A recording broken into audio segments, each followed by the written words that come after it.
Hello, it is time for our devotional today. Welcome to the stream. Just going to continue on in our look at Proverbs, and we're in chapter 5, verse 8 today. We've been working our way through the idea of being careful about the temptations with regard to our marriage. We've been talking about that. And this chapter kind of focuses on this idea. Now, it's very transferable to other sorts of temptations as well, not just that particular topic, but that is the focus mostly of this chapter. So that's what we've been working through. It's just being careful about temptation and about the draw away from your wife. So it's written to a young man to stay true to his wife. So that's what we're looking at. That's what we've been working our way through. And here in verse 8, we're just entering a little section within the chapter that's going to talk about regrets and how failure to stay true to your wife and to go after an affair would lead to regret. And so that's what this section starts to talk about a bit. In verse 8, so it's talking about this woman trying to tempt him away from his wife and says, be careful about it. It sounds sweet, but don't do it. Then verse 8, it says, keep away from her, or keep your way far from her, and do not go near the door of her house. Right? So keep your way far from her and do not go near the door of her house. So there's a couple ways we can look at this. But what I want to focus on a little bit in today's devotional is just the idea of having proper boundaries in marriage. We can now, as I said, this is a prelude to regret. The next couple of verses are going to talk about how you can have regret, and the whole idea of don't do something you're going to end up regretting. And sometimes we use that as a thing to remind ourselves, I don't want to fall into regret, so I want to avoid that. But another way we help prevent ourselves from ever falling into a place where we'll end up regretting something is by having proper boundaries in our life. In the old days, they used to call this etiquette, just ways of dealing with one another that set good boundaries so that there would be good, respectful, and proper interaction between people. And these boundaries, of course, the etiquette boundaries of the world were very, very strong back, 100 years ago or 200 years ago. But our world today is very much throwing all that stuff aside. Our world today doesn't like being polite. And so it's really problematic. And the world is not a very good place. As a result, we see all kinds of dystopic things. But good boundaries, good etiquette is a really positive thing in our life. It helps keep us in proper relationships with people. So when we learn to have respect, to use people's names properly, and not just to make up our own name for them, or to say our please and thank yous, or to look someone in the eye when you're speaking to them, or whatever. All these things that we used to believe in our society, they had values of creating good relationship, healthy relationship. Didn't always work. People still did bad things, but it was a way of helping us to do well. And so too with marriage. With marriage, we should have good, proper boundaries. Now, we have our vows. We promise. So as a man marrying a woman, I promise to my wife, this and that. And there's a number of things I promised. We're going to share our lives together. She's going to have, she can count on me to love her and to help protect her and guide our family in a good direction, and all sorts of things like that. And she promises to me. And but from the male perspective, as this is saying, I have those boundaries, right? That's what I've got. I've got those boundaries. And those boundaries include things like love, being self-sacrificing, those sorts of things, and being faithful to her in sexual things, right? That she's the only one. And so then out of that comes etiquette, boundaries about how I should interact with other women.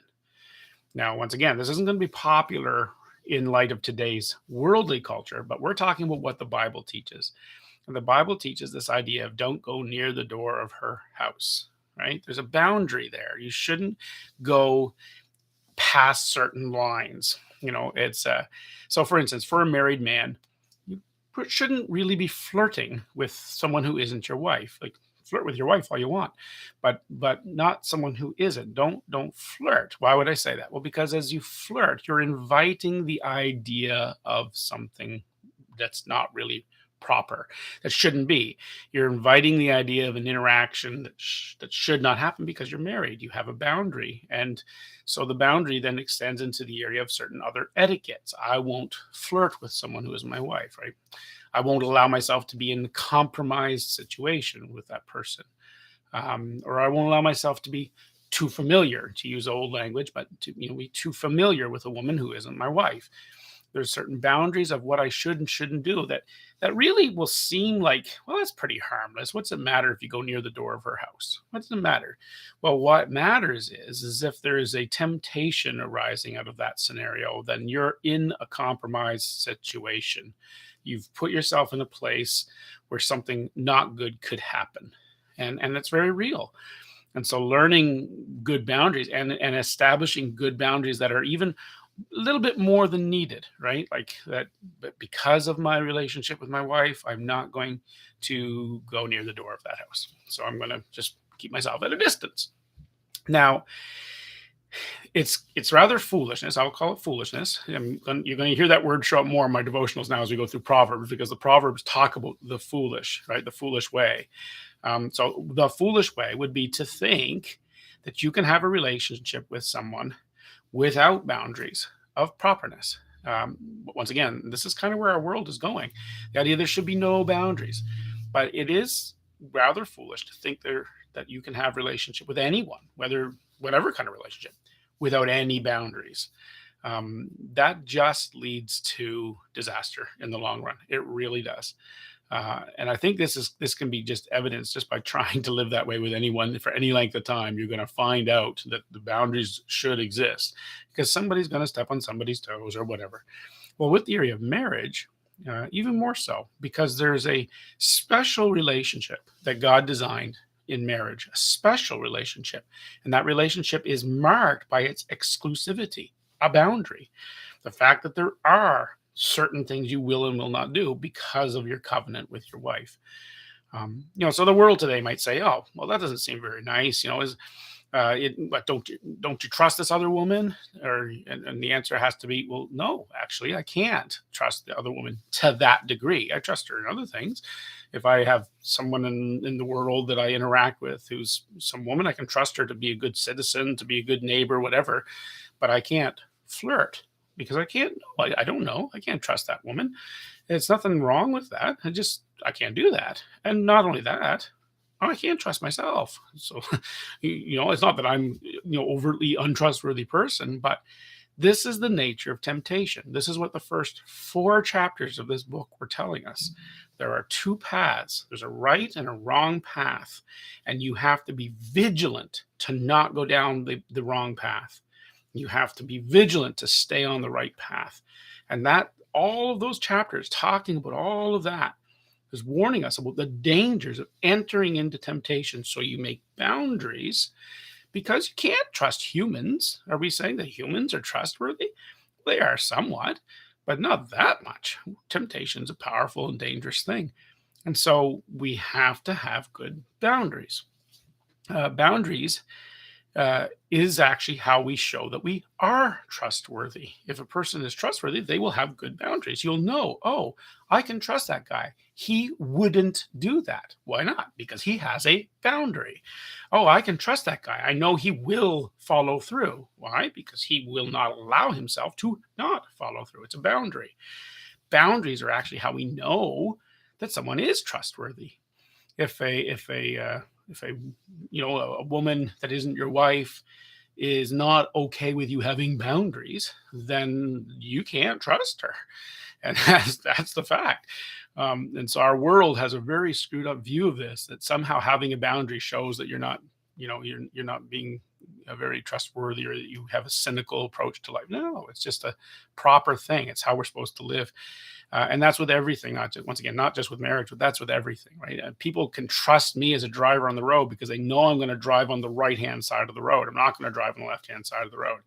And if you were to say to me, "Oh, why can't you drive on the left-hand side of the road? Aren't you a trustworthy driver?" Right?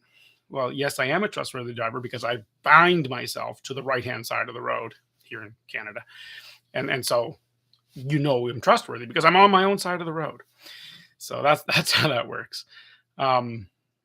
So some will say, in our world today, will say this is like a sexist thing. There's something here. It's treating women as if they're like some sort of threat or whatever. And it's like, no, no, no. It's not. That's not the right idea. That's a misunderstanding of how this works.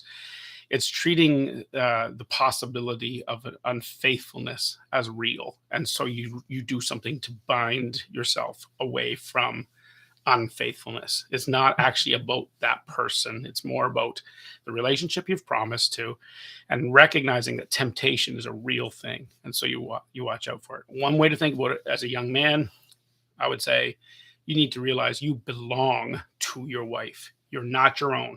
You belong to your wife. And I would say the same the other way. A young woman, you belong to your husband. You don't belong to the world. You don't belong to someone else. You belong to your husband. You have a relationship of belonging to each other. So have boundaries around that. It would be sexist only if we didn't treat people with respect. Right? If we were to treat women disrespectfully in some way, or to accuse women of being something they're not, that would be wrong. But having the boundary is a good thing. It's not a sexist thing.